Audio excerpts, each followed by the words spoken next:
Bem-vindos a essa edição da Telesur Notícias em português. Eu sou a Fânia Rodrigues e a partir de agora nós vamos revisar juntos quais são as principais notícias da semana na América Latina e no mundo. Começamos!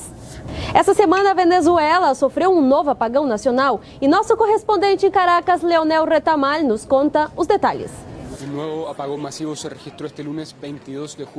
Aconteceu um novo apagão no último 22 de julho na Venezuela, afetando milhares de pessoas em dezenas de estados do país. Foram afetados os serviços de transporte devido ao corte massivo de energia, mas também se ativou o plano de contingência para essa situação. Se ofereceu assistência de transporte público para que as pessoas pudessem se deslocar pela cidade. Autoridades também monitoraram a situação dos hospitais e ofereceram ajuda no abastecimento de água nos casos mais urgentes. O governo afirma que um novo ataque eletromagnético afetou o sistema de distribuição.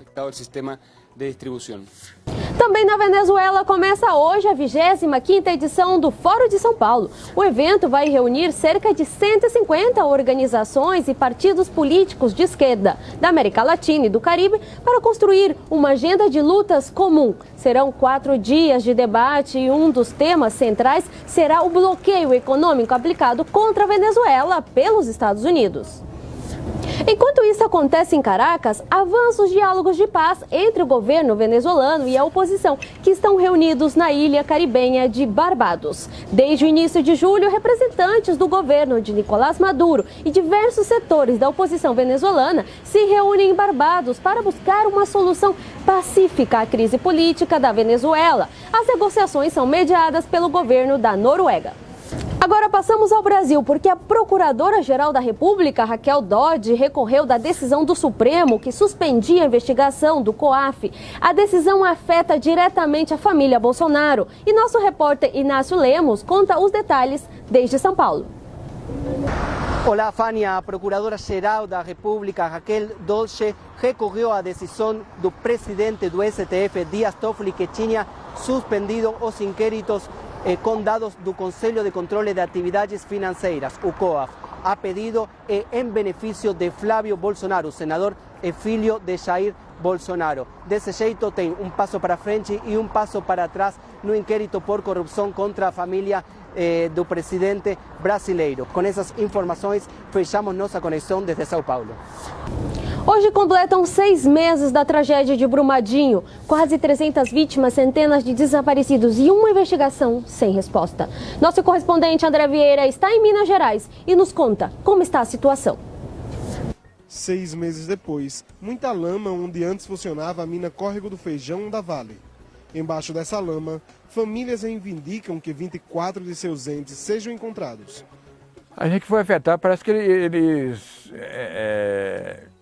pisam na gente para ver se a gente desiste de brigar. Mas eu não vou desistir. Tem uma audiência dia 7 agora no juiz lá, trabalhista, né? Depois tem a Silvia também, que o dinheiro que ele me pagar não vai voltar, não vai me voltar o que eu era antes. Não vai voltar não. Meus amigos que eu perdi lá, é amigo que vinha em casa direto só. Esta quinta-feira, familiares, movimentos sociais e moradores de Brumadinho realizaram um ato na cidade para lembrar a tragédia. É o que a gente tem, é a importância das famílias que estão aqui, o apoio que recebe a gente, entendeu? Porque sozinho ninguém tá, né?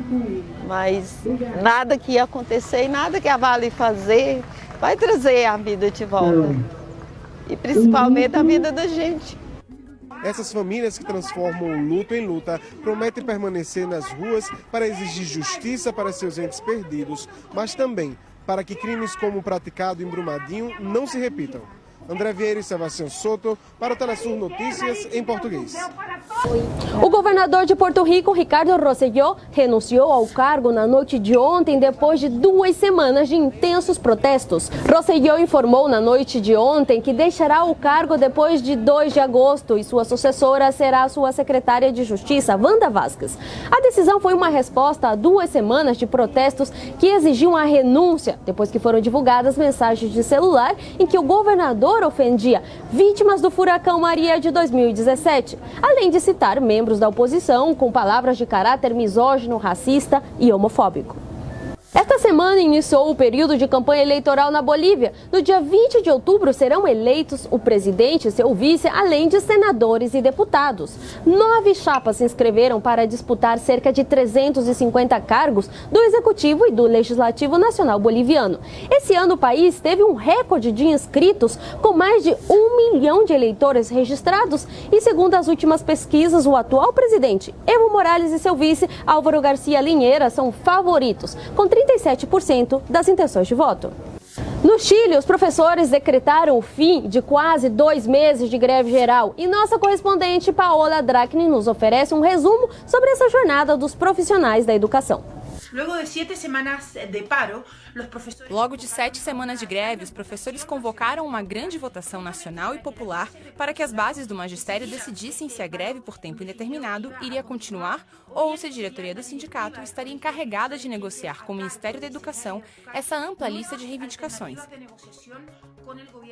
que inclui não só o aumento salarial, mas também o pagamento da chamada dívida histórica. Finalmente, foi a base dos professores que decidiu nessa votação que a greve termina.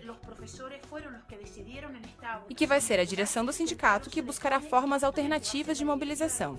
E não descartaram as vias administrativas e judiciais.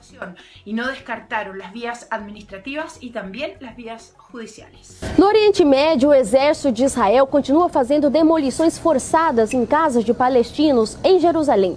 O primeiro-ministro Benjamin Netanyahu afirmou que deseja construir assentamentos israelenses no lugar.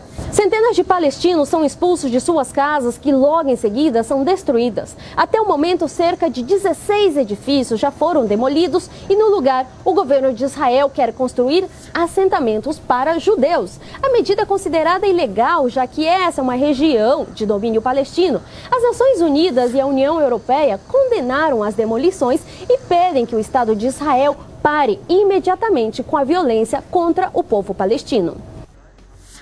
Se intensificaram as tensões entre o Irã e os Estados Unidos. Recentemente, a Guarda Iraniana prendeu 17 espiões da Agência Central de Inteligência dos Estados Unidos, a CIA. Segundo o Ministério da Inteligência, as 17 pessoas estavam infiltradas em setores estratégicos, como a economia, infraestrutura, centros nucleares e, inclusive, as Forças Armadas. Segundo as autoridades, todos os cidadãos iranianos serão julgados. Durante o encontro do Movimento de Países Não Alinhados, que aconteceu na Venezuela na semana passada, o ministro de Relações Exteriores do Irã acusou os Estados Unidos de provocar mais tensão na região. Vamos escutar. O governo estadunidense está